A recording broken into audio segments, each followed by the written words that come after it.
நேசமிகு நெஞ்சங்களுக்கு பாசமிகு வணக்கம். இந்த நாள் இனிய நாளாகட்டும். தேவையே கண்டுபிடிப்புகளின் தாய்.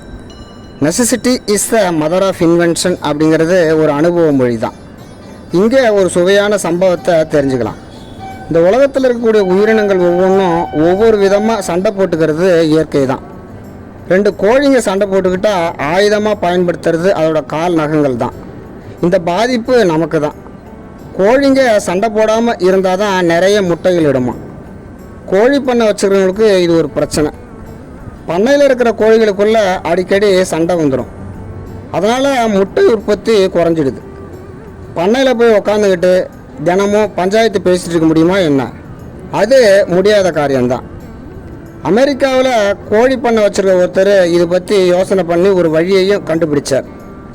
கோழிகளுக்கெல்லாம் மூக்கு கண்ணாடி மாட்டிட்டா அதுக்கு சண்டை போடுற குணம் குறைஞ்சிரும், முட்டையும் அதிகமாகிடும். ஆனால் அந்த கண்ணாடியில் இருக்கிற லென்ஸு சிவப்பு நிறத்தில் இருக்கணும். இது ஏற்கனவே கண்டுபிடிக்கப்பட்ட ஒரு விஷயந்தான். ஆனால் எல்லா கோழிக்கும் சிவப்பு மூக்கு கண்ணாடி எப்படி மாட்டி விடுறது? அப்படியே மாட்டி விட்டாலும் அது நழுவாமல் இருக்கணும் இல்லையா? இதுக்கு என்ன வழி அப்படின்னு யோசித்து கண்டுபிடிச்சார். கோழிகளுக்கெல்லாம் மூக்கு கண்ணாடிக்கு பதிலாக காண்டாக்ட் லென்ஸ் பொறுத்தலான்னு முடிவு பண்ணார். அதே மாதிரி செஞ்சு பார்த்தார். அவருக்கு வெற்றி தான். அதுக்கப்புறம் கோழியெல்லாம் சண்டை போடலை. கோழிகளுக்கு இயல்பாகவே சண்டை போடுற குணம் இருக்குது. ஆனால் அதோட கண்ணுக்கு பார்க்குற பொருள் எல்லாம் ரோஜா நிறத்துலையோ அழுத்தமான சிவப்பு நிறத்துலையோ தெரிஞ்சிச்சுன்னா சண்டை போடுற குணம் குறைஞ்சிடுதான். அந்த சமயத்தில் அது அதிகமாகவும் முட்டையிட ஆரம்பிச்சிடுதான்.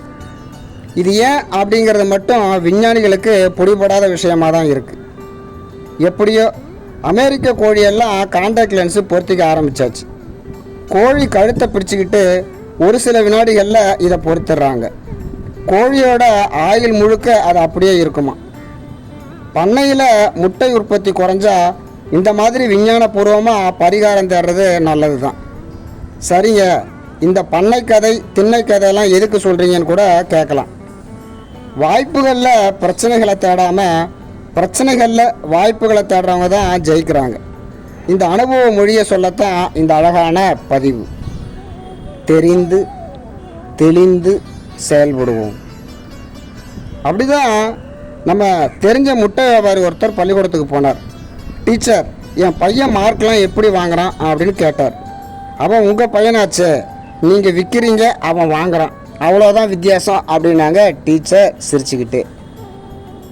தொடர்ந்து பேசலாம். உங்கள் அன்பன் ஆறுமுகம், ஆசிரியர் பன்னுருட்டி.